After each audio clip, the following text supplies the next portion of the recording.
All right. Feel free to introduce yourselves in the chat. So welcome to, this is a UCR Library workshop for network analysis. We're going to just be doing a very brief introduction and starting to get some hands-on experience with Gephi, which is a network analysis software. For folks who are just joining, we have the bit.ly link on the screen here, and I'll actually go to the next, oops, next slide. But this link here on the screen will go to a shared folder that has these slides as well as some data that we'll be using today. I did want to start off by acknowledging that we are still living in really difficult times. So I wanted to acknowledge that the pandemic and other structural inequalities have disproportionately affected people of color, particularly Black and Indigenous peoples. And of course, as members of the UCR community, we stand with Black Lives Matter against racial injustice, police brutality, and other human rights violations. I also wanted to recognize our responsibility to the original and current caretakers of this land, water, and air, the Cahuilla, Tongva, Lucena, and Serrano peoples, as well as their ancestors and descendants, past, present, and future. And while we're currently meeting in virtual spaces, not on the campus of Riverside, I do invite you, especially if you're not in Riverside, to learn whose ancestral lands you are physically located on at this link on the screen. So all that to say, for this workshop as well, just do what's best for you. Feel free to leave your camera off and definitely engage any way you're comfortable. I'll start off by introducing myself. I'm Rachel Starry. I am the Digital Scholarship Librarian at UCR Library. And today we're going to be doing two things. Primarily, for the first half of this workshop, we're going to be spending some time just getting familiar with some of the essential vocabulary and concepts related to network graphs and network analysis. And then in the second half of the workshop, we'll have some time to get some hands-on experience with Gephi, get to know its interface and how you can use that particular software platform to analyze and visualize network graphs. So what is network analysis? Originally, the word network, right, just meant any net-like arrangement of stuff, threads, wires, etc. But essentially, it came to mean any system of interlocking things, right? So a network's all about relationships between things. Those can be people, places, ideas, but a network describes how they're related to each other, right? So network analysis is all about understanding those relationships between things. So I like to use this example to start to get to know what a network is and what it looks like, what we're talking about when we say network. So has anyone played this game? You can give me like a thumbs up or a yes in the Zoom participants if you have played the 6 Degrees of Kevin Bacon game. Yeah, I'm seeing some yeses. I think it was popularized in the 90s after, I believe, in an interview, Kevin Bacon claimed that he had either worked with everyone in Hollywood, or if he hadn't worked with them directly, he'd worked with someone who'd worked with them. So he basically was claiming to be at the center of the Hollywood universe. So if you aren't familiar with this game, it's basically just a parlor game based on this like 6 degrees of separation or small world concept that, you can connect any 6 people on the planet by, linking them to each other. So like I know so-and-so, and then they know these other, people.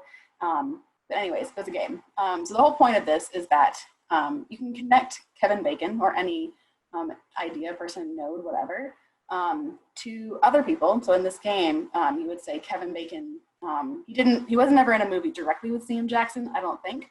But for example, you can connect them through Charlize Theron. Kevin and Charlize both acted in the movie Trapped, and then Charlize was in a movie with Sam Jackson called Astro Boy. I haven't seen it, maybe you'll have. So essentially, a network, and what we're seeing here, this is a really simple diagram of a network. It's made up of what are called nodes and edges, right? So in this case, the people in this network are the nodes, usually represented as circles, and the edges are the lines that represent the connections between them, in this case, starring in a movie together. So one concept we're going to kind of keep coming back to is this concept of degree. So degree is just for each node, the number of edges that are connected to it. So in this really, really simple network graph, Kevin Bacon has a degree of 1, Charlize Theron has a degree of 2 because she has 2 connections, etc. So nodes, edges, and degree. And I should mention, at the link, in fact, I will type the link or copy and paste it.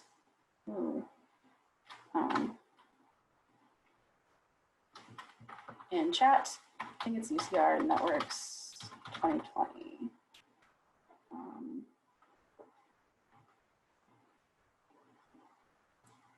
Yes, UCR Networks 2020.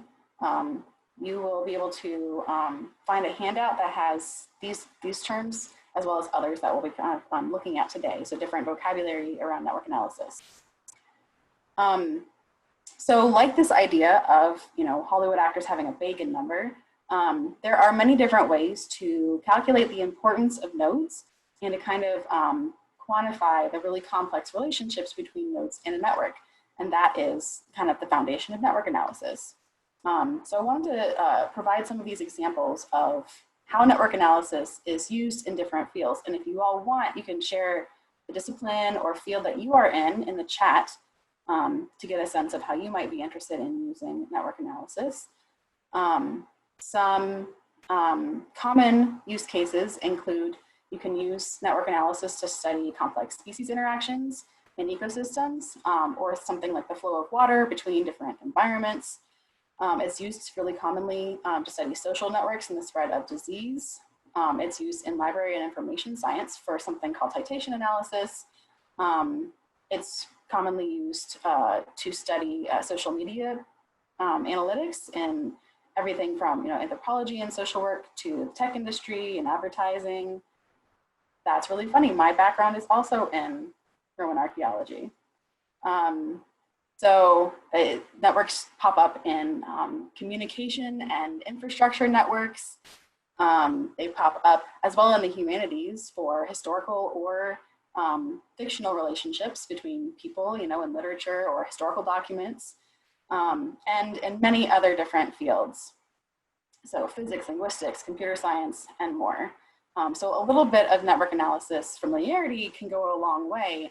It can be really useful depending on the kinds of data you're using.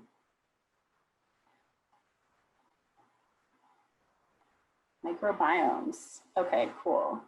And I should say we're looking at Gephi today, and Gephi is the most commonly used tool for especially humanities and social science network data, but there are other tools. Node Excel is an extension of Microsoft Excel. There's also Cytoscape, so some of those might be more targeted to different disciplines, different kinds of network data that you'll find in these different disciplines.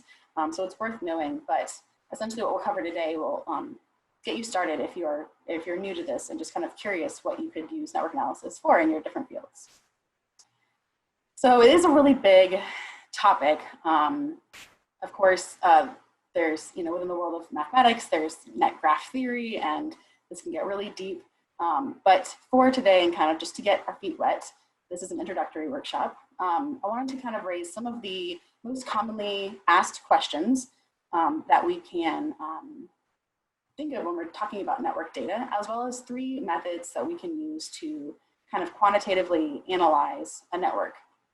So those 3 common questions are: first, we want to know very often, what are the most important nodes in my network? And we'll come back to talk about that word important and what it means. There's lots of different ways of measuring importance, right? Another thing that we want to usually ask is kind of about the shape and overall organization of a network. So how strongly connected are all the different nodes in my network to each other? How dense is it? And then finally, especially for social networks, also for infrastructure networks and different things like that, it's really interesting to ask if we can detect groups or communities or clusters of nodes within a network.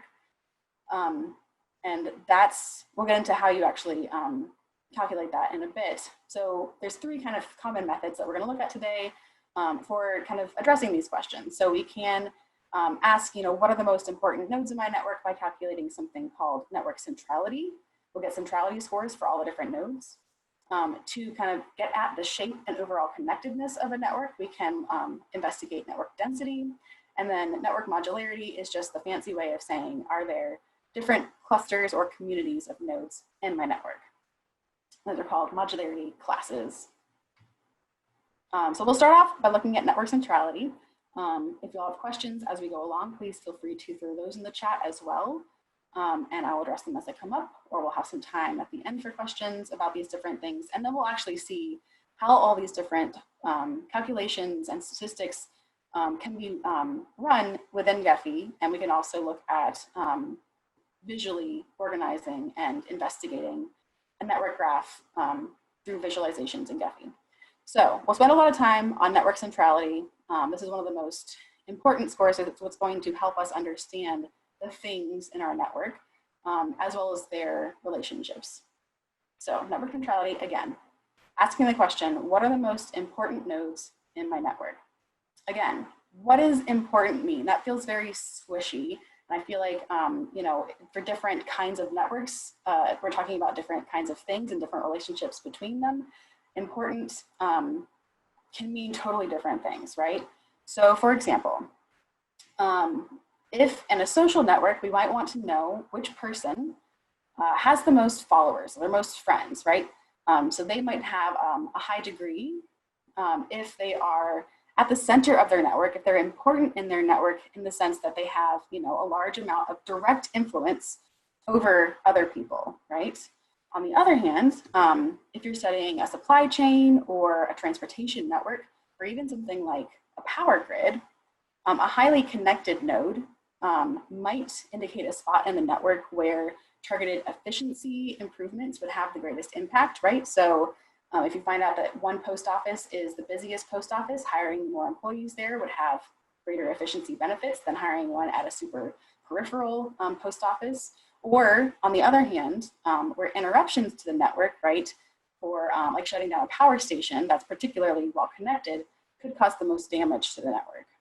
So centrality scores, or which nodes are the most important, can actually be measured lots of different ways and tell us quite different things. And today we're just going to talk about 4 different kinds of centrality: degree centrality, betweenness, closeness, and eigenvector. And a lot of these come back to degree, but also pathways through the network. How do you get from one node to another across the network? So degree centrality is really straightforward. This is the simplest measure of network centrality, and it's simply, again, the sum of each node's connections. How many other nodes is one person, thing, etc., directly connected to? So a good example actually is this article written by a data scientist in the UK.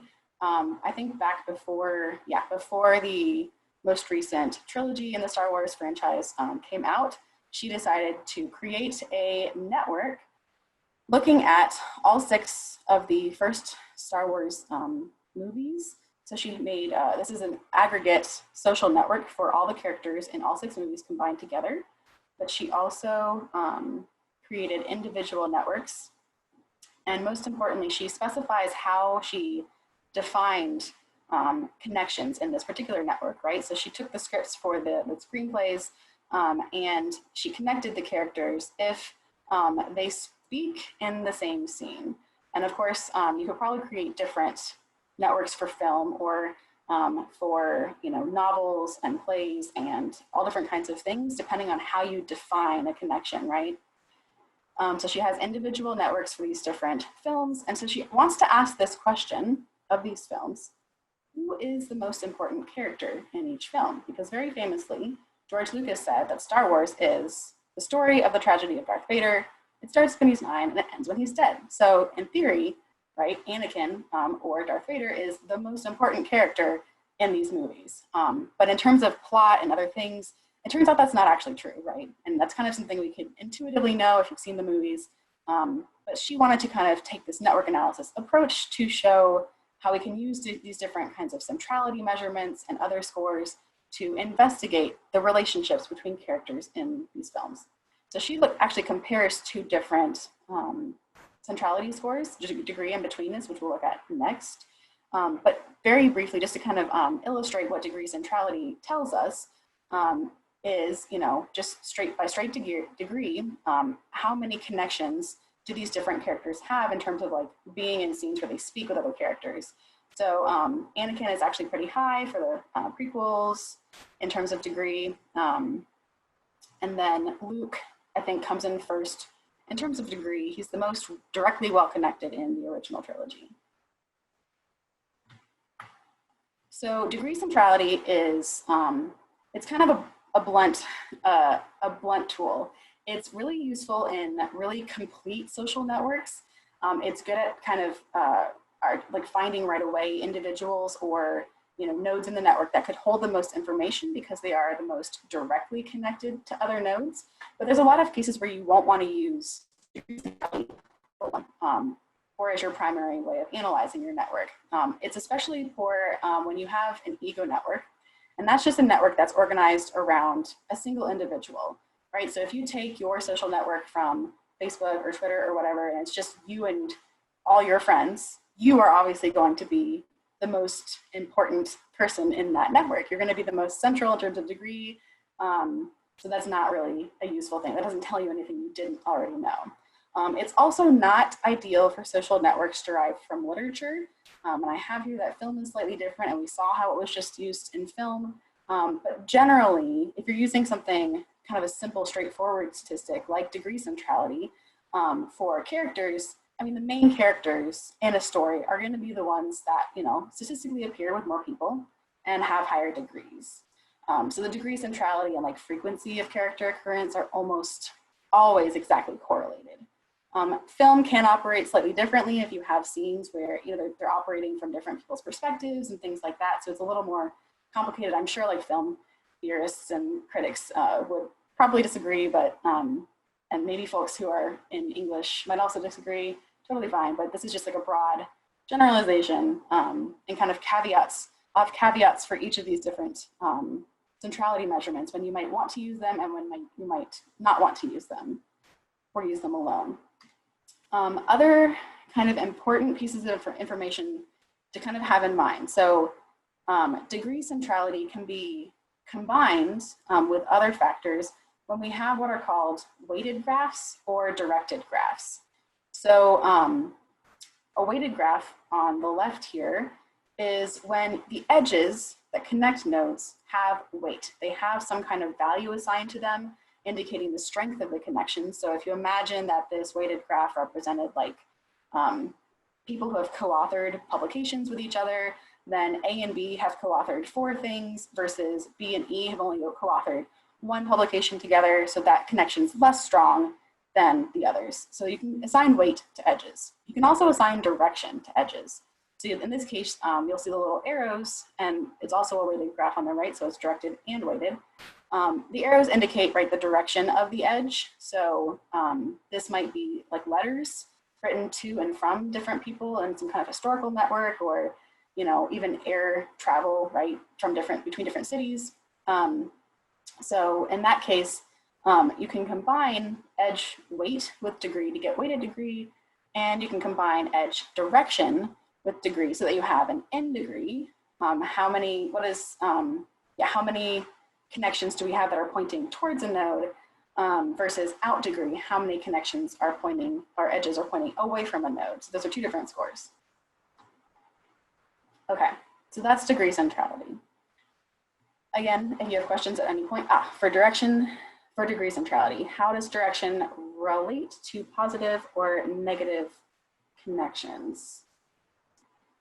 I'm not sure what you mean by positive or negative. So if you want to follow up with that that comment, we can definitely. Sure, I just unmuted myself. Can you hear me? Yes. Yeah, I'm just curious about like positive co-occurrences versus negative co-occurrences. Like when one thing is there, is it more likely that the other thing will be there? So like as a positive, or when I did a little bit of messing around with like Cytoscape a little bit, I was able to get negative connections, like what Hannah had mentioned with the microbiome. That's what we're doing. So like thinking about when one species is present, then it will have a negative connection with another species if the species is there in lieu of another species, you know, with another species not being there. So I don't know if direction is the most appropriate feature or attribute of that, but I'm just curious about how that fits into some of the frameworks that you're talking about. No, that's a great question. I would lean towards weight being the more representative variable in that case, because you could apply a negative weight or a positive weight, but you can't really, you just have in direction and out direction in terms of sources and targets. It also, this would get more complicated when we have multimodal networks, which we'll talk about in a bit, where you have nodes of different types. So you might have a node that's like a species, and then a different node of a different type that's an individual, you know, animal or whatever. And that gets a little more complicated. We can look at that. Gephi actually doesn't handle multimodal networks, so it wouldn't be the best tool if that's the thing that you need to do. But you can also, and we'll look at this when we get to talking about network data and what it looks like, you can have your nodes and your edges. You can also have as many attributes as you want attached to nodes. So you can really play around with the different variables that you're attaching and how they're connecting. It might not be as simple as direction. Can you have bidirectional weights? Yes, you can. If we have a really complicated looking graph, like if you imagine the graph on the right, but you draw a second arrow between each of the nodes that have connections, you could have, directions. You could have edges going both way, and that gets a little more complicated as well. But yes, you can have that. Okay, and this, it will also have a chance to kind of like explore some of that a little bit more when we get to looking at Gephi, and we can actually have like an image, a more robust graph in front of us.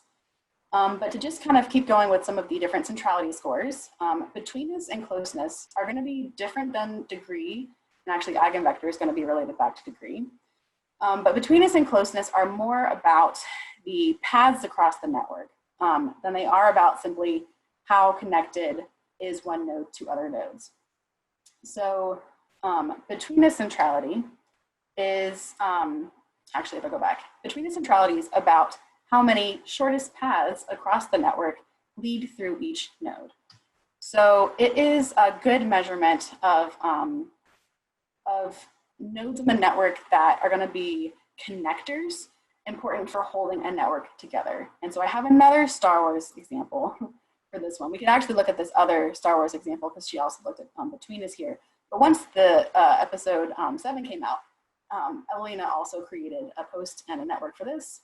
And if you are familiar with this, I think it's a particularly fantastic example of betweenness centrality. So if we're thinking about like the original series, and if you are Leia and you want to send a message to Greedo, Leia doesn't know Greedo or does not interact with him directly, so she would have to send a message through Han. So the shortest path from Leia to Greedo is through Han Solo. If she wanted to send a message directly to Luke, she could do that. She didn't have to go through anyone. There's a direct shortest path there. Another example here is for episode 7, which is interesting because we have the Resistance characters who are interacting with characters from the original trilogy as well. But then we have this new group of villains, and they're kind of connected to this larger network through Kylo Ren. So, for example, Rey is the main character, in theory, in episode 7. And if we come back to this question of like which nodes are most important, we can look at degree. In this case, Poe speaks with the most other people in this film, but he actually does not have the highest betweenness centrality score because the most shortest paths don't go through him. The most shortest paths go through Kylo Ren. And the reason for that is because he is the person, sorry, if I go back up to the network, he is the person that is connecting the First Order characters to the larger network of Resistance and original trilogy characters, right? So all of the shortest paths in the network that want to go to Snoke or General Hux have to go through Kylo Ren. So he has this really high betweenness score because he's bridging two clusters. If we go back over here, again, betweenness is a great score for finding which nodes have the most control over communication and things that are passing through them, routes and information. But Caveat, on the other hand, having a high betweenness doesn't necessarily mean that that node that's bridging two different clusters is the most important node or has importance in that sense within the two groups that it's bridging, right? It might be on the periphery of both of those communities.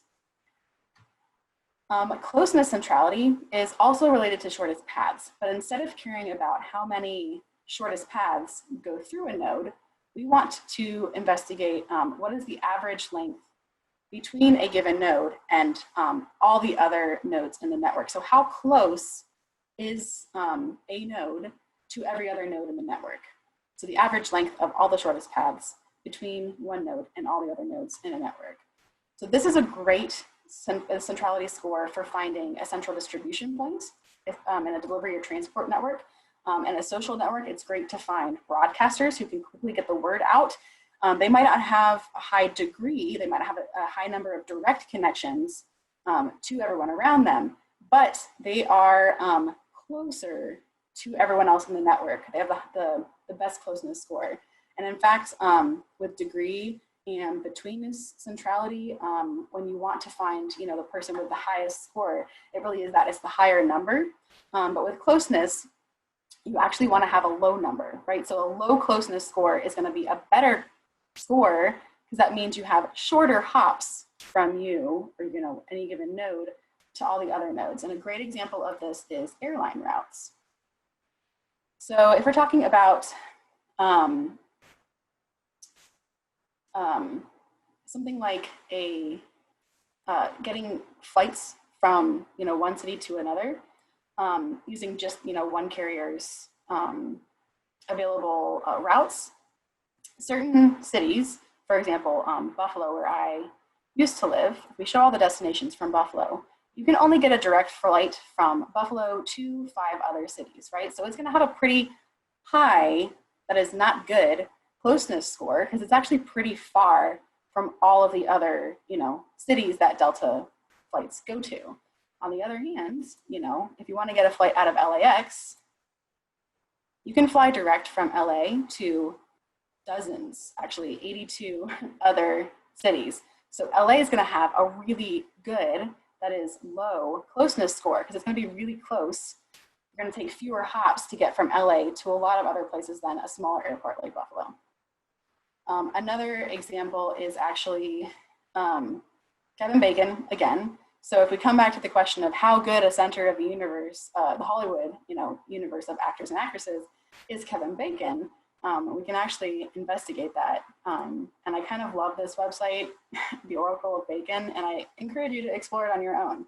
So again, Kevin Bacon claimed to be the center of the Hollywood universe. But in reality, there are 542 people who are closer to the rest of this network. And for example, this network has 562,000 people from Wikipedia. And 542 of them have lower closeness scores than Kevin Bacon for this particular network.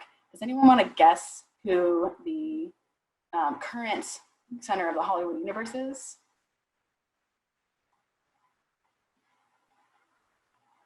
You don't have to. Currently, and you can find out actually on this page if you go down to the 1,000 best centers. So currently, Christopher Lee has the lowest score. And actually, it's fun, but this is mostly men. I think 95% of the top 1,000 centers of the Hollywood universe are men. So men are better connected in Hollywood and have more advantages than women. Just a little side note. Okay, so that's closeness centrality. If we go to the last one on our list, eigenvector centrality, this actually comes back to degree. So with degree, it's just all about your direct connections, who you know, right? But with eigenvector, you're not just measuring how many direct connections you have. You're measuring a node's connection to other highly connected nodes. So it's a kind of iterative algorithm that looks at how well connected you are to other highly connected nodes. So it's an extension of degree centrality. This is actually a really great all-around measure for kind of how well connected a node is. If you're not talking about information or travel or like stuff passing across a network and you just want to know how central, how well connected are my different nodes, this is a great measurement. So Google's PageRank, the way it originally worked, like back in the 90s, was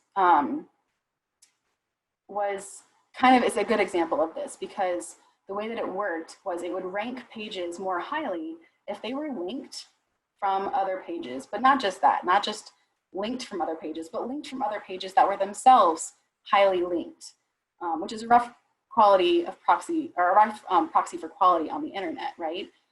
It's a lot more complicated now. There's like all kinds of SEO stuff. But eigenvector, I like to think about this as, it's not just how many direct connections, but it's about who you know that matters, right? And if it's hard to think about in terms of websites, you could think about it in terms of like books and citations, right? So the more a book is cited, great. The more a book is cited in other books that are themselves highly cited, which is kind of a rough proxy, right, for how large of an audience a book has in a scholarly community, even better, right? So it's about who you know.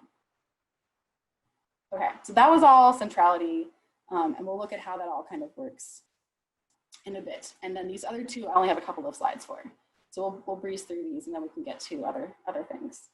So again, network density is again about how densely or how strongly connected is my network together, right? So you can have a very loose network with fewer connections and a very dense network with lots of connections. And it really is just that. It's a network level measurement. So instead of looking at each node, we're looking at the network as a whole. So we can actually compare networks to each other. And this is a measurement that is essentially, it's defined as the number of connections that between nodes that a graph has divided by the total number of connections it could have if every node was 100% connected to every other node, right? So if you have a graph with 20 nodes, each node could theoretically be connected to 19 other nodes. That's really rare.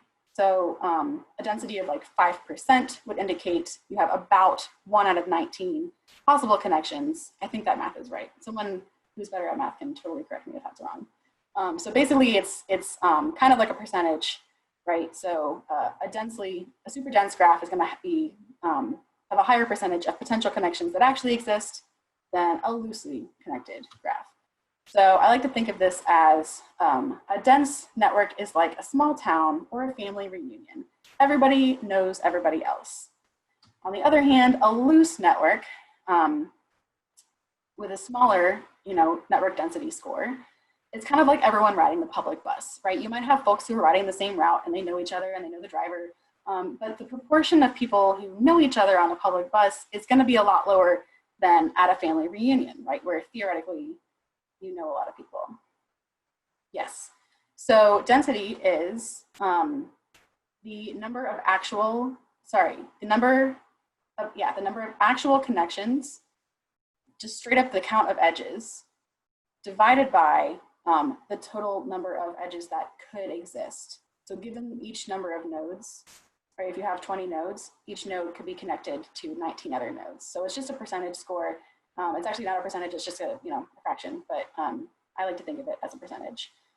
And it's usually reported as a percentage. And again, the Star Wars characters is an example of that. So if we go back to this, she has measurements for not just individual nodes in this social network of characters, but she compares the network structure. So this is just a straight number of characters, but she also looks at network density. So that's how dense is each network of characters in each movie. And it is quite related to the number of nodes, because if you think about it, if you have a group of 5 people, it's easier for them to all know each other than it is if you have 5,000 people. So episodes 1 and 2 have a lot of characters. So they're gonna have, kind of an inverse corollary. They're gonna have a less dense network by necessity. On the other hand, they're all pretty comparable scores for episodes 3 through 7. So it's just useful as a metric for comparing networks to each other in terms of how well connected they are. And then finally, modularity, which is one of my favorite things. Oops, there's a question. Is there a standardized range? There probably is for different, but because networks can be anything, like you can have social networks and infrastructure networks, it also matters whether your edges are explicit or inferred. So if you're talking about like computers that are connected to each other, I mean, the range for what's a high density versus low density is going to differ from a social network, if that makes sense, where you're inferring the connections between humans by defining it somehow, friend, family, they've spoken to each other, they've been in the scene together, etc. So it's kind of, you want to compare like to like. It wouldn't really work to compare the densities of an infrastructure network to a social network. So within, there's, yeah, I would say within different disciplines, you can get a sense of what is a standard, what is a really high connection, but it's going to really vary by discipline. So we can look at examples if that would help. Okay, modularity is very simply a way of finding which groups of nodes in a network are more closely connected to each other than to the rest of the network. So it's a calculation, and unlike centrality and density, which are just like simple equations, modularity is a much more complex algorithm, and it's actually algorithms that are implemented differently in different software packages. So you're going to get a different result actually each time you run it, even within Gephi, and you can change parameters and find fewer or more communities within a single network. And it's going to be different in Gephi than in NodeXL or Cytoscape, et cetera. So that's just useful to know.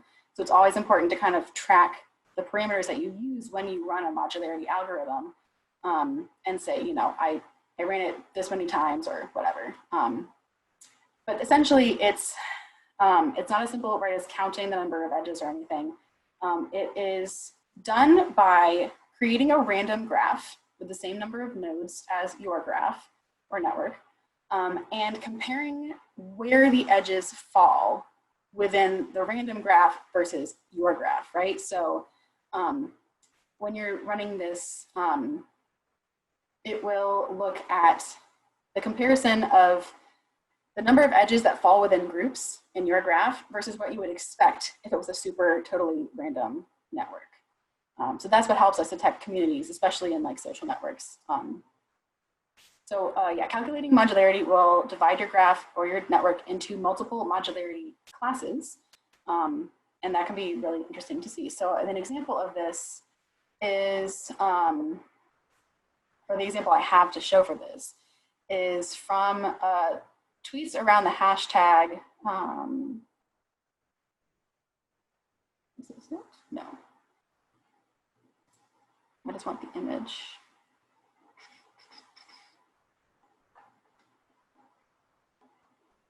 Okay, well, here's the hairball. So this is a network graph representing all of the tweets, or actually all of the users who engaged with this particular conference hashtag. It's a conference I went to last year. I'm not sure why it's not loading. So this is not a super useful graph, but it is colored by modularity classes. And what she did was split out each modularity class into its own graph.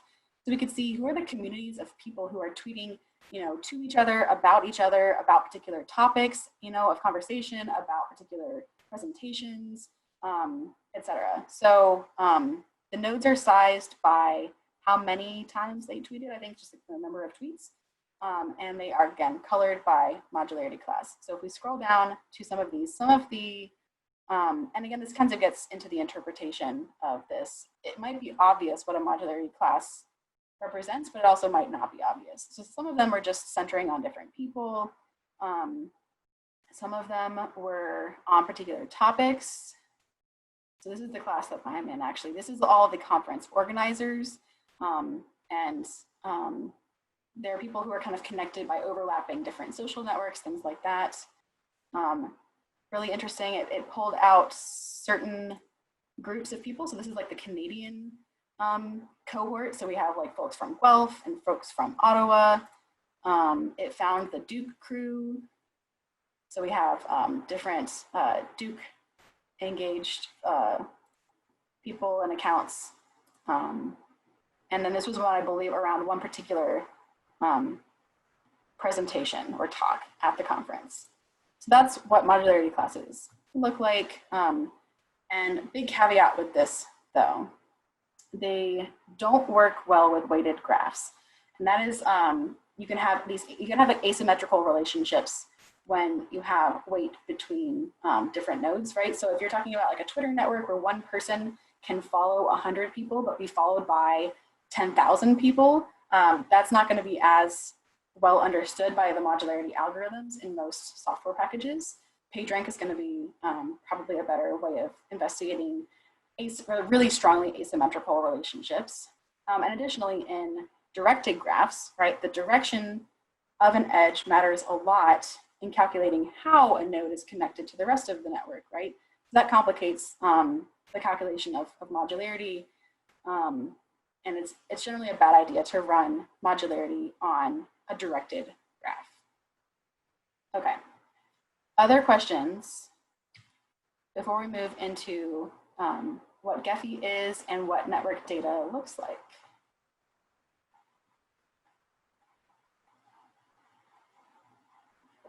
All right, so Gephi is an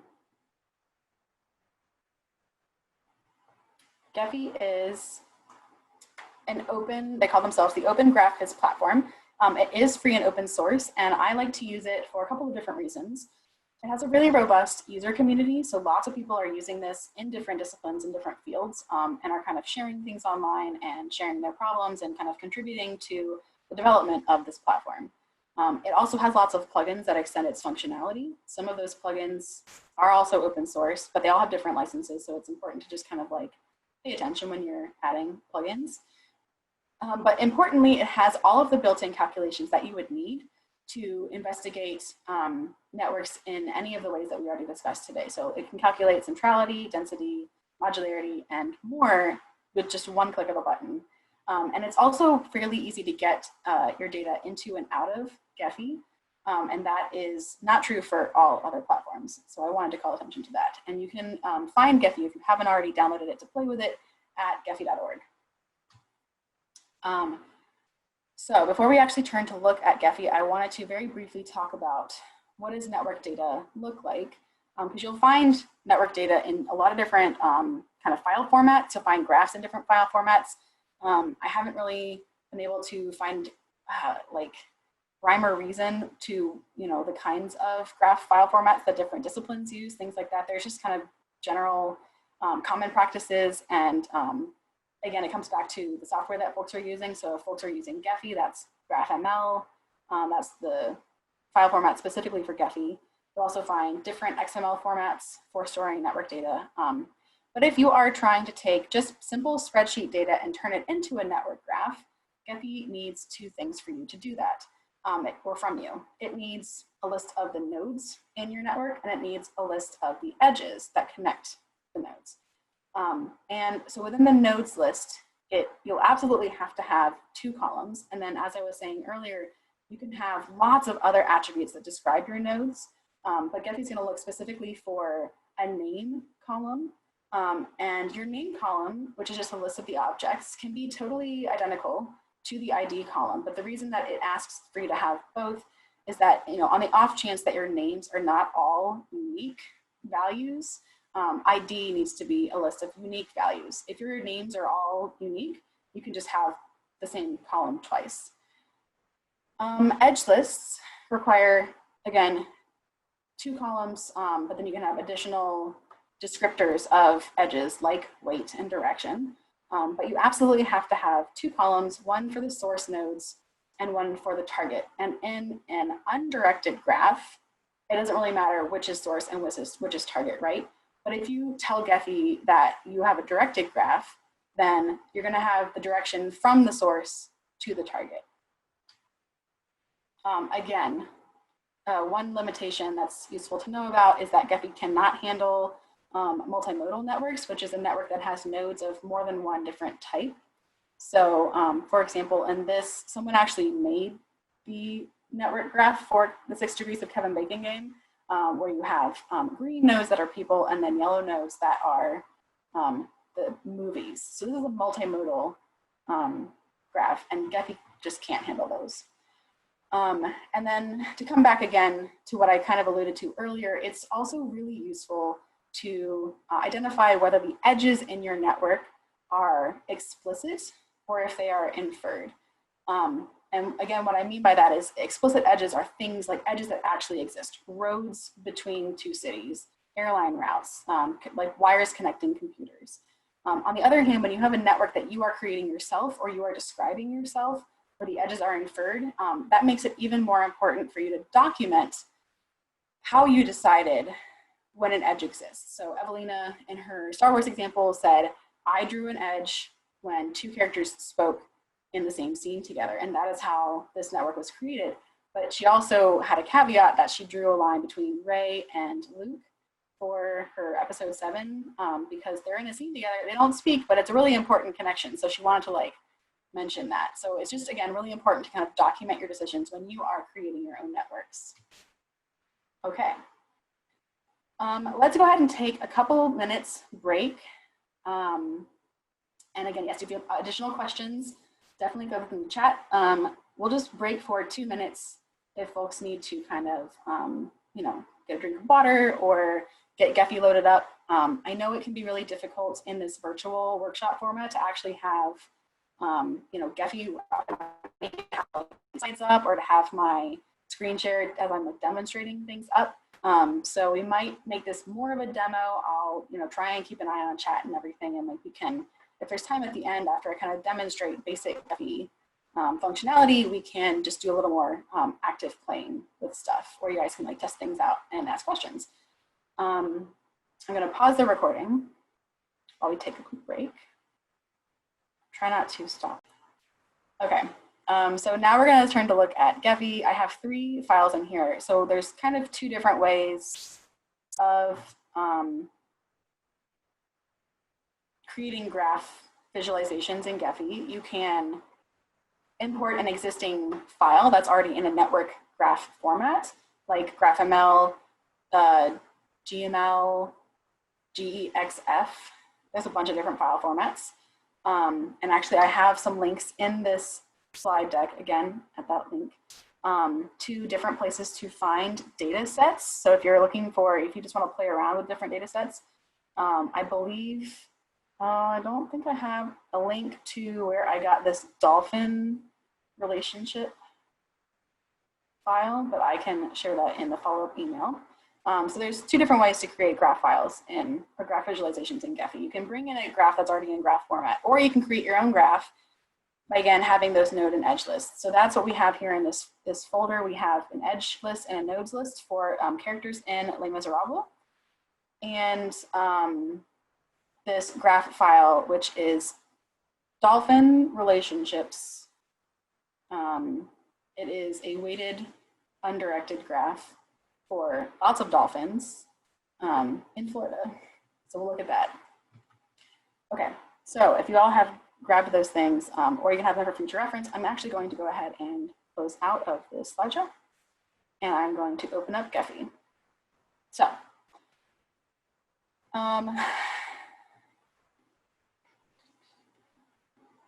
okay, some things about Gephi in case you all haven't started exploring it on your own yet. In order for Gephi to run, and you can go to gephi.org to download this. Again, it's free and open source. There are lots of resources. You can get all the plugins and stuff, but it runs using Java. So you have to have Java, I believe 7 or 8 installed on your computer for it to run, unless you're using Mac OS X. If you have a Mac and you download for Mac, Java's already bundled in there, so you don't need to worry about that extra step. There's also sometimes what will happen when you install this, it won't know where to look for where Java is installed on your system. So if you get some weird errors, there's actually an install guide, I believe, in here. So there's a quick start guide. There's all kinds of things. There's a page for installing that kind of gets at, issues, and it talks about how you have to have Java 7 or 8. If you don't have it, here's where you can get it. If you get this issue, it might mean Gephi doesn't know where Java is, so follow these instructions. But if anyone has issues getting Gephi to work and you want to play around with it, send me an email, let me know. I'm happy to help troubleshoot. It's just not feasible right now during the scope of this workshop. So when you first open up Gephi, again, you get this option, and you can always kind of go to File and do the same things here. But you get an option to either start a new project, and that will, you'll have to import a nodes list and an edge list, or you can open a graph file. So just to start off, getting familiar with Gephi, I'm going to go ahead and open that Dolphin file. So that is on my desktop. And this is the file. You can actually see the different types of graph files that you can open with Gephi, GML, again, GraphViz, different ones. So I'm going to open this. Okay, and then you get this import report. It's going to give you some simple information, like it detected these number of nodes and edges. It's an undirected graph. You can change this if it didn't detect this correctly. And then you have two choices. You can append this to an existing workspace. You generally want to always go with new workspace unless you're trying to pull together your nodes and edges lists from multiple files and bring them into one workspace and create a graph that way. So that's the only time you're really going to want to append to an existing workspace. So I'm going to click OK. And then we are going to, okay, we're going to be dumped into the preview pane. So this is a good introduction to the kind of interface of Gephi. So Gephi is essentially broken up into 3 different windows at any given time. Sometimes it'll dump you into the data lab. It dumped us into the preview. So this is where it's kind of like the print preview, right? So once you've created a visualization, you're happy with it, you can apply different themes to change how your graph looks. And then save it and export it. So I always forget to talk about getting things out of things. So I'm going to mention right now, you can export. So we're kind of going backwards. We don't have a graph yet, but if you wanted, you could export your graph visualization as a PDF, PNG, or SVG. And then you can kind of set some different parameters about how it's saved out. You can also export a graph in terms of its different nodes and edge lists. So the second major window that we're going to be looking at is the data lab, the data laboratory. So this is essentially just the spreadsheet view of your graph data. So you're going to see that you have a nodes table and an edges table. And again, Gephi needs your nodes to have, in this case, it's called label, but this is sometimes called name. And you also have to have an ID. In this case, again, they're identical. And your edge list will be source and target. So these are going to help us know all of our different relationships or interactions that dolphins have with each other. Each of these is a dolphin. And then each edge also gets an ID. You can give each edge a label if you wanted to. And again, we have a weighted graph. So different interactions, I believe it's something to do with frequency of interaction, like if dolphins, or type of interactions. If dolphins hunted together and did something else together, then they have a stronger relationship. Again, I'll double check and share where I got this graph file in the follow-up email.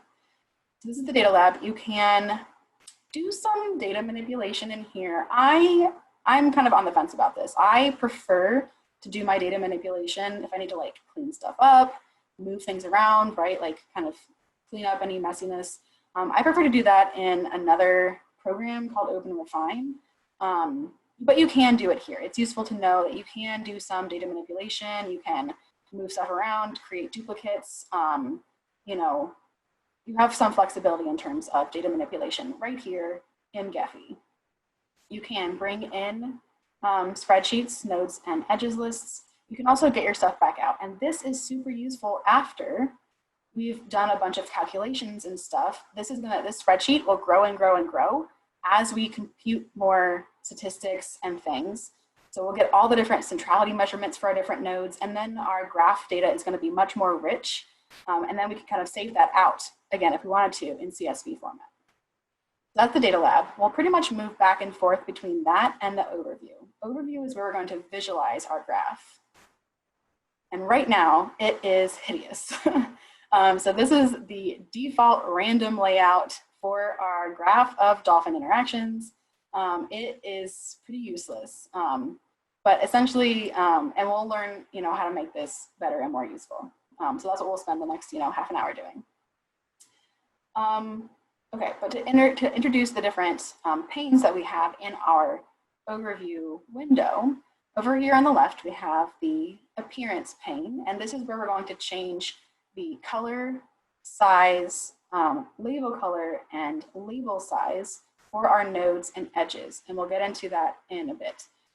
Layout is where we're going to fix this terrible hairball. So we can choose different layout algorithms.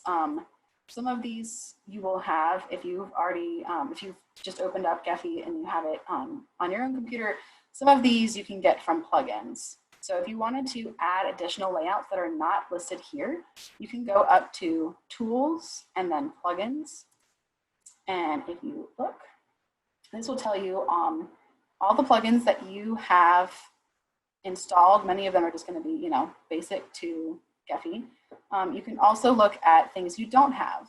So, and they're clustered by different categories, grouped by different categories. So there's different ways of getting data out of, Gephi if you wanted to export to JSON or whatever.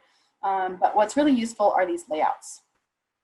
So there are different layouts that will extend the functionality of Gephi in terms of visualizing your graphs.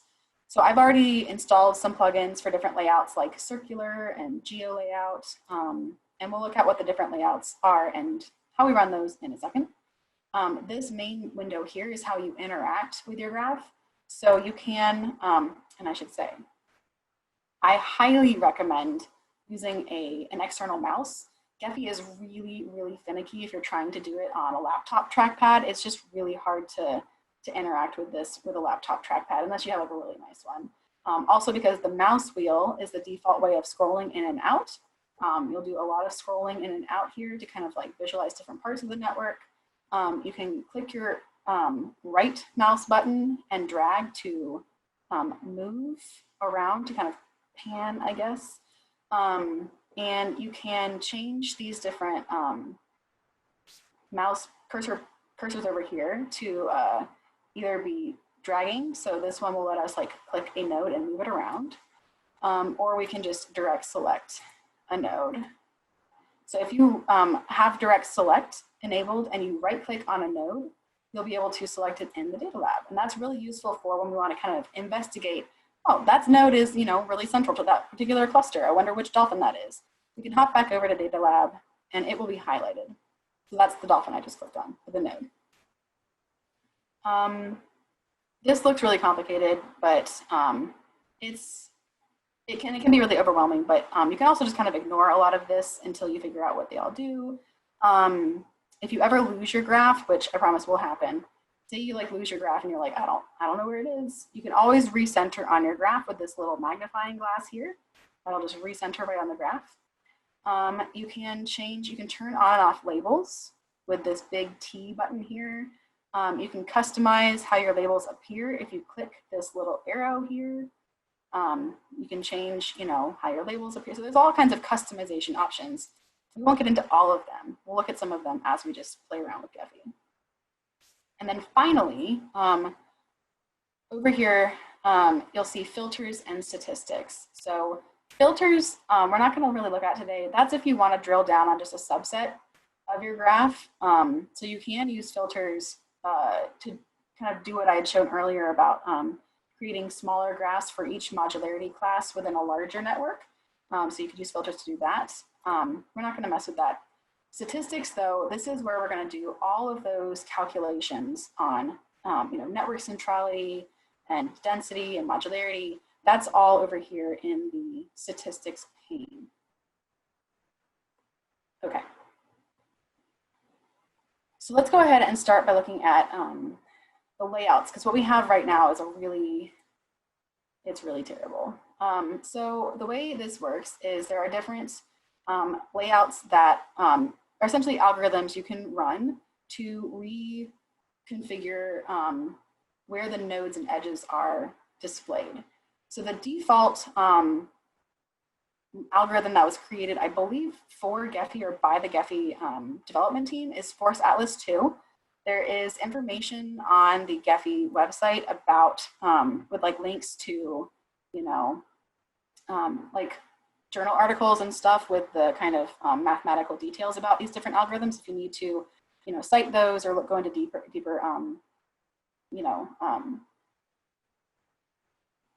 I forgot the word I'm looking for, but if you need to go into deeper detail on any of the kind of math that's going on in the background, that's all on the website or on their wiki.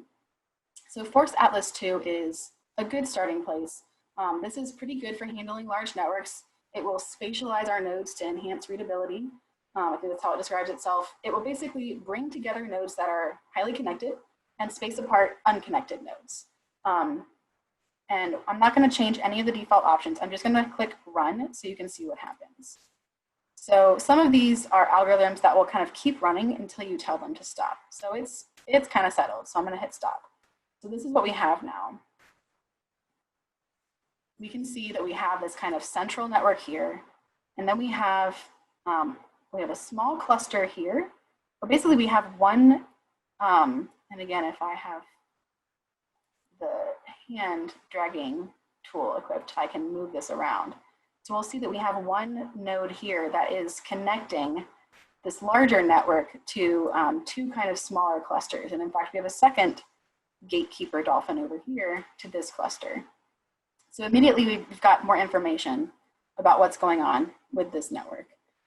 We can also tweak some of these settings to make it even more useful. So I would encourage you to play with this, right? It's not going to hurt anything. You can always reset the view.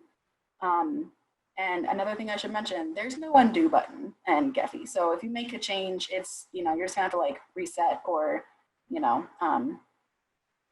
yeah. So you can, I would encourage you to kind of keep track of what you're doing. So if you're like, I really liked how that graph looked after I did X, Y, Z, you wanna remember the steps that you took to get that graph.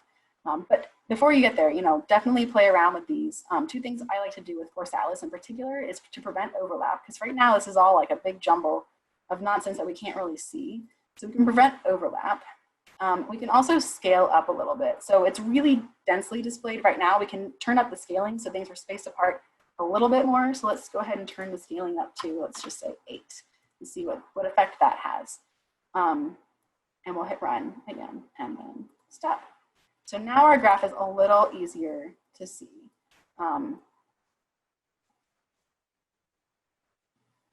But it's still not, fully clear what's going on. So let's investigate some of the other layouts that we have available. So some of the layouts, for example, if I go straight from a Force Atlas 2 layout, some of the layouts are going to adjust where the nodes are based on where they currently are. So if you run Force Atlas 2 and then you run OpenORD, you're going to get a different result than if you go from a random network layout straight to OpenORD. Just something to keep in mind. And that's not true for all algorithms. And again, some of them make you hit stop and then some will just finish on their own. So actually we found something out by doing OpenORD, which OpenORD is pretty good at distinguishing clusters. Gephi is also very good at distinguishing clusters. We'll run that one next. But we'll see here that we actually have some unconnected nodes. So this is going to be a problem when we come to run some of these statistics, because a lot of the statistics are going to assume that we have a fully connected graph. Right now, we don't have a fully connected graph because we have these clusters of nodes that are unconnected. So that's going to mess with things like network diameter and some other metrics.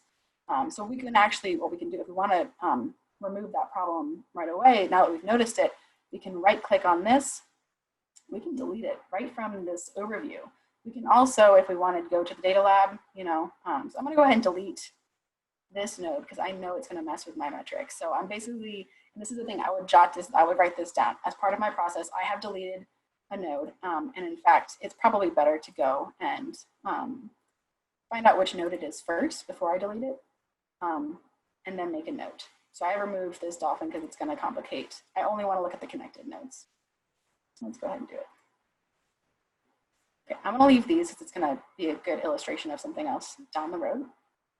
So that's OpenORD. Good at distinguishing clusters. Let's reset to a random layout. Okay, so we're back to that like terrible ball of nonsense. And Gephi is another good one that I like to use. And again, play around with these, see what they do, read up on them on the Gephi website. There's a kind of introduction, there's a layout tutorial that introduces you to all the different layouts. And each one is better for different use cases. Gephi is really good at scaling. It is also good at emphasizing clusters. So let's go ahead and run that. Okay, let's stop. Okay, so we get something that's kind of similar or kind of halfway between OpenORD and our force atlas too. So we're still seeing this really clearly. We're seeing this cluster really clearly, but this is a little bit clearer even than the force atlas too. And what we can do is there are like really useful algorithms for expansion and contraction. If you just kind of want to nudge all the nodes apart a little bit, but you don't want to rerun a full layout, you can use expansion and just run that a couple times. So now the nodes are a little bit more spaced out, a little bit easier to see. Cool. So let's say that we're happy with this general layout. We're going to come back to some other layouts later once we run some statistics, but this is good for now. So we can start to customize the appearance of our nodes and edges to actually, visually distinguish the nodes that are more central or more important or things like that. So up here in appearance, there are 3 different ways to customize nodes and edges. You can see, and you can also, choose between nodes and edges. Edges, you can't change size. They're just lines, but you can change the size of nodes. You can make them bigger or smaller. So you can change, you can choose to customize them in 3 different ways: unique, partition, and ranking. Unique is going to apply this change in color to all the nodes. It's just going to change the color or the size, the appearance of all nodes or all edges. Partition and ranking are going to let you map a variable or attribute from your data table or from one of these statistics over here to the appearance. So you can size nodes by degree. You could also color nodes by degree or modularity class or things like that. The difference between partition and ranking though. Partition is going to, do we not have degree? Oh, you know what? I'm going to go ahead and run average degree so we calculate the degree of all the different nodes. Degree is calculated by default, but it's not going to default to letting me do it by partition, because what partition does is it visually distinguishes nodes by the actual values of their attributes, right? So coloring nodes, coloring nodes by degree is going to assign a different color to every single different value of degree across that whole degree distribution that we saw, right? Which is kind of ridiculous. We don't want that. We want, so this is useful for like categorical variables, things like, so in our Les Mis example, there's a column in the data set for the gender of different characters. So you could color by gender, that is, and then use partition for that, because then it's going to be one color for M and one color for F. Ranking is better for continuous variables. So it's going to give you for color a spectrum, like a gradient. So we could color by degree. So I'm going to hit apply. So now the darker nodes are the ones with the highest degree. And that helps us immediately see that there are 2 nodes with super high degrees. And again, degree is not the best. It's just the one that we've calculated so far. We can also size by, again, unique is going to change the size of all of the nodes. But, and we don't even get partition as an option. We just get ranking. So we can rank by degree, and you choose, we'll just see what that looks like. You choose the kind of outliers. So for size, you choose the minimum and maximum size. For color, you can choose different, so we can choose different color palettes by clicking on this little button here. So we can look at the defaults. So you can choose like, divergent color scales. You can choose gradient color scales.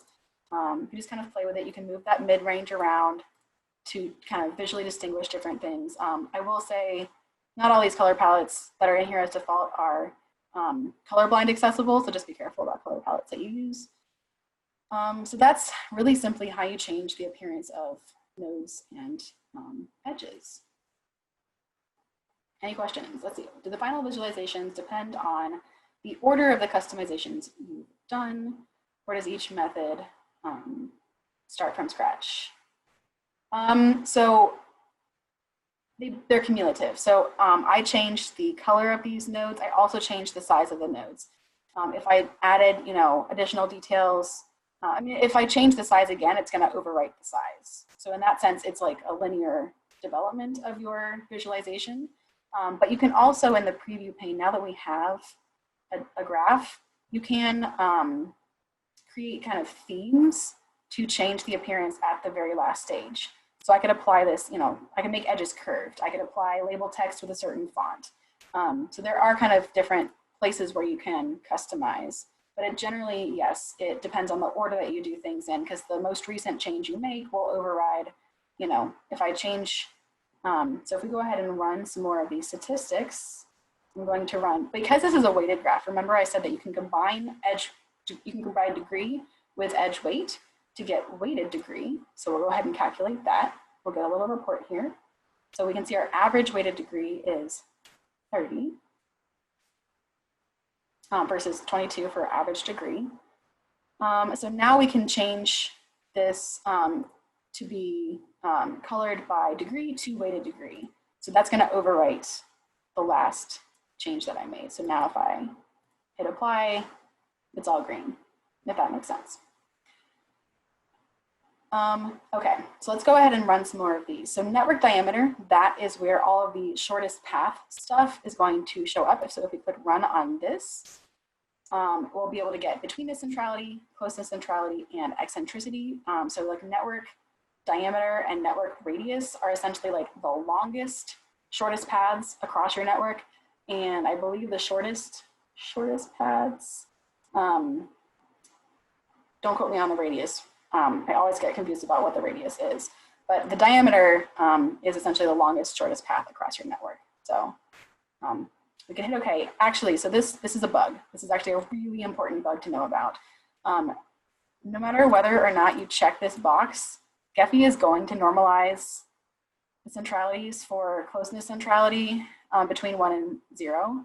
You're not going to get the actual closeness scores. So like you won't get the bacon numbers, of like 2 or 3 or 4 or whatever hops for your different nodes. You're going to get, the distribution between 0 and 1. So let's go ahead and see what that looks like.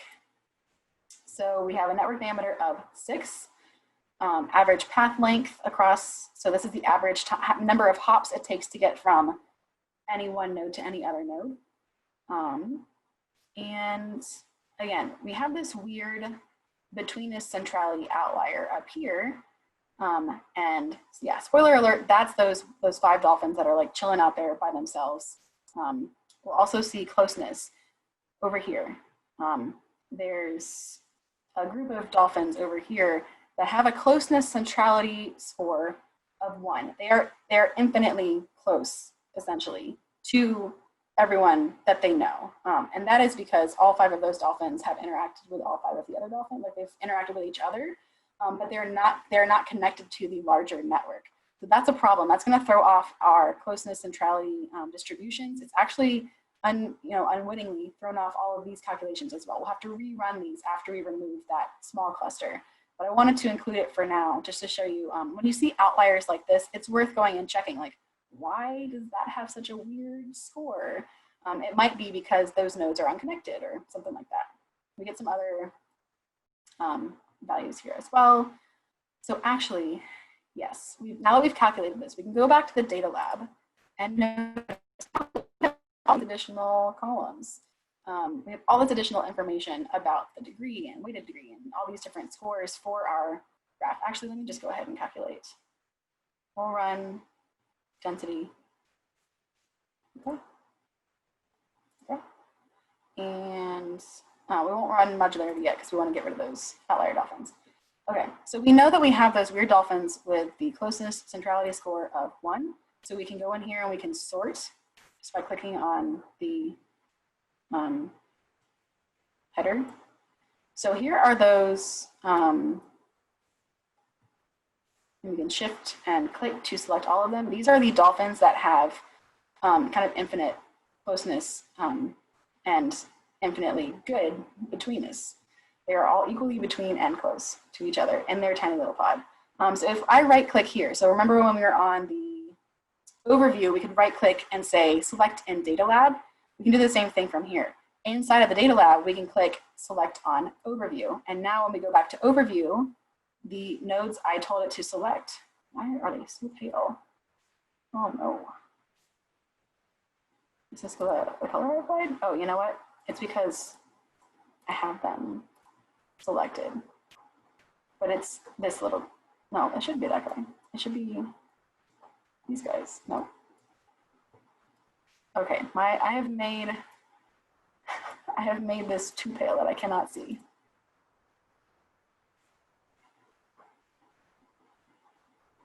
And in fact, I think I can make them bigger. Okay, here they are.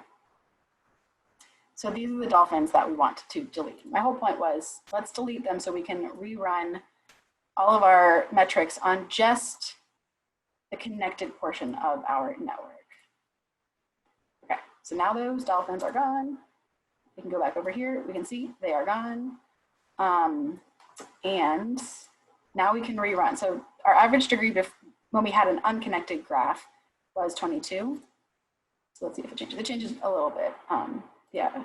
And then average weighted degree goes from, 30.1 to 30.6. This is going to change a lot as well. So we see that we have the average path length is, well, pretty similar, but the radius changed. Again, we don't have those weird outliers. Wait. What? Okay, let's go back and find out what's going on there with the betweenness. I think it might just be that we have one dolphin that's like unbelievably between. And yes, actually, so we have this KKNK dolphin and we have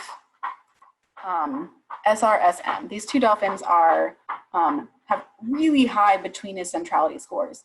But that is because if we select them on the overview, you will see these are those connector dolphins that are bridging, again, they're the Kylo Ren dolphins.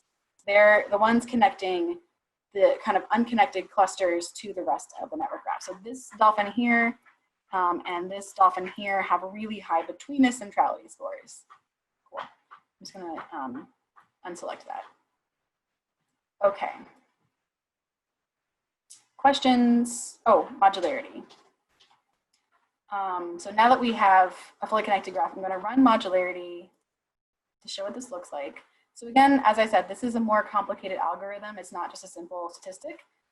So you have these parameters. I'm going to keep this on because we do have a weighted graph. You can change the resolution. So if you want to get more communities, you can, more smaller communities, you can turn this down. Or you can dial it up to kind of have less definition and get fewer larger communities. I'm going to leave it at 1 and see what happens. Okay, so with the standard, and I apologize if you hear my cat in the background, he's being loud. With the standard parameters, we get a modularity score and we get 7 communities. And again, if we run this again with different parameters, if we run it again with more iterations or something like that, it's going to give us maybe a slightly different result each time because it's, an iterative algorithm. If you want to read more about it, it's there. So we get 7 clusters, and actually we saw the size distribution. So the largest cluster, it has 70 dolphins in it, and then the smallest cluster only has 15. So they're kind of different sizes. So I like to use color to distinguish modularity classes. And again, most of the time we're going to want ranking, right? Because it's going to scale the color based on, degree or other continuous variables. But this time we want partition. We want to partition by modularity class, and this is going to assign a different color to each of the modularity classes. Cool. So we can actually now cycle back through some of the different layouts to see which of the layouts shows us the modularity classes more clearly. So if we go back here, we can go to, let's do Fourth Alice again. So here, this is actually pretty clear. We have this, teal colored cluster out here. We have this kind of really, really highly connected orange cluster and green cluster in the middle. Blue is pretty separate, whatever this gray color is. Interestingly, we have this pink community that's kind of, they're on the periphery. So they've engaged with different groups of dolphins or whatever.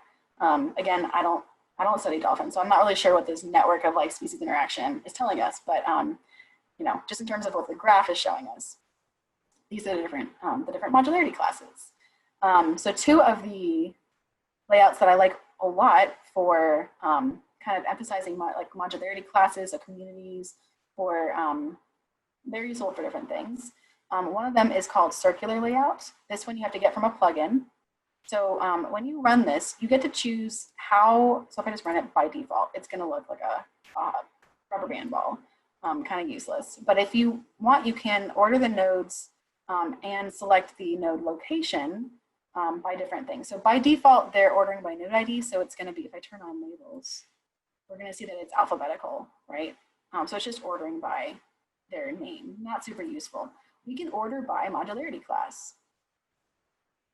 So I'm gonna scroll down, modularity class, sure, counterclockwise, okay, and we'll rerun. So now this gives us a different view of all of these communities and how they are connected to other communities. It points out interesting things, and we have currently size is related to degree. Let's change that to betweenness centrality, because that's the kind of node centrality that tells us about who the connectors are between different communities. So apply that. Cool. So now we have more information, just like visually at a glance, about these different nodes in our network. Another good layout for this is radial axis, which is just the same thing, but kind of like in a starfish view. So here we're going to do the same thing. We're going to group nodes by modularity class, and we're going to order them by betweenness centrality. Ooh, we can also turn on draws a spiral because I think it looks prettier. So now we have the same thing, but rather than being in a circle on the outside, we have them with the connectors. These are the connector dolphins in the middle, and then as the spars go out, the less connected dolphins in terms of betweenness scores. Okay. So very quickly in the last couple of minutes, and also if you have questions, throw them in the chat as well. But I want to show you really quickly how you create a graph by bringing in a nodes list and an edges list. So I'm going to go up to File, and I'm going to go to Import Spreadsheet. You can also do this from the data lab. So I'm going to choose my nodes list. It doesn't really matter. I usually start with nodes. And I'm going to hit Open.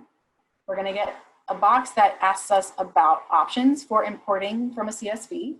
So you can kind of clarify and make sure it's importing it correctly here. Make sure it's, there's not some weirdness with character encoding. We are importing this as a nodes table. You tell it what it's separated by. Just kind of clarify this is correct. You can choose, if you don't want to import all the columns, you can uncheck some. You can also make sure that they're importing them as the right data type. So yes, these are both strings, just text. Okay, and here's what's really important.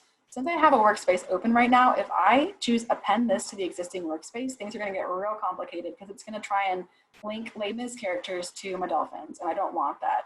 So I want to start this off in a new workspace. We also get some information. We have 74 nodes. So now I have 2 workspaces open, and now we just have a bunch of nodes. We have no edges connecting them yet. So we have to do the same exact thing. And again, I'll show you how to do this from the data lab. It doesn't really matter where you do it from. I can click Import Spreadsheet. I'll select my edges CSV. Again, confirm it's all being imported as you want. We definitely have to have source and target. That's the most important thing.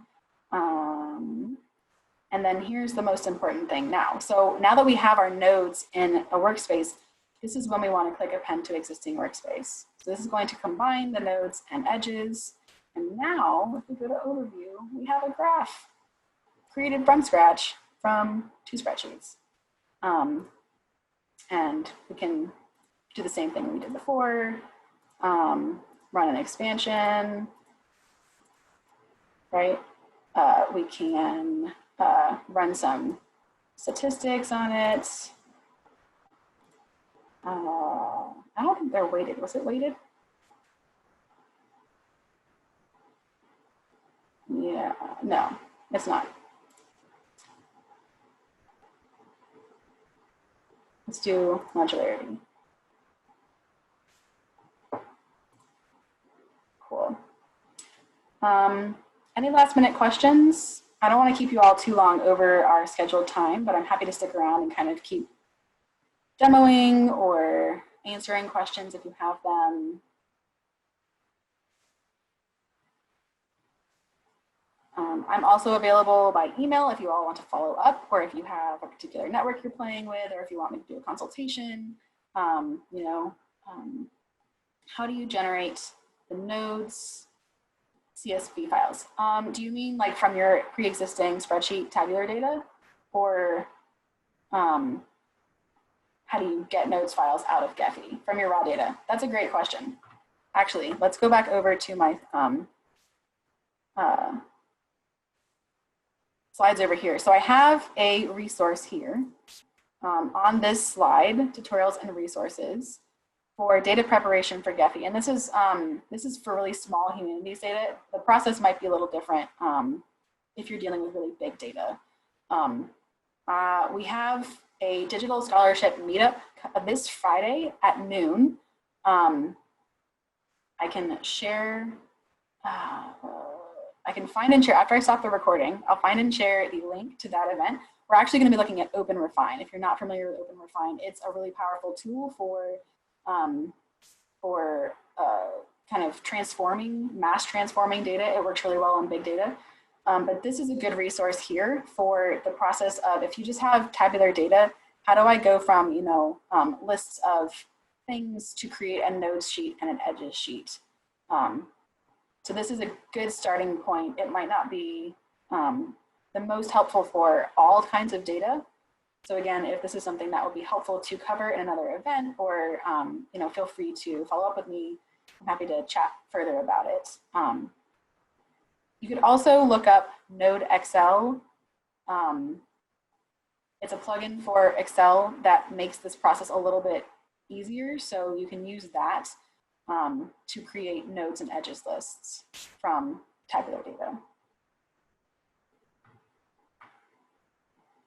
Any other last minute questions? I'm gonna keep playing with this. I'm going to size by degree. Color by gender.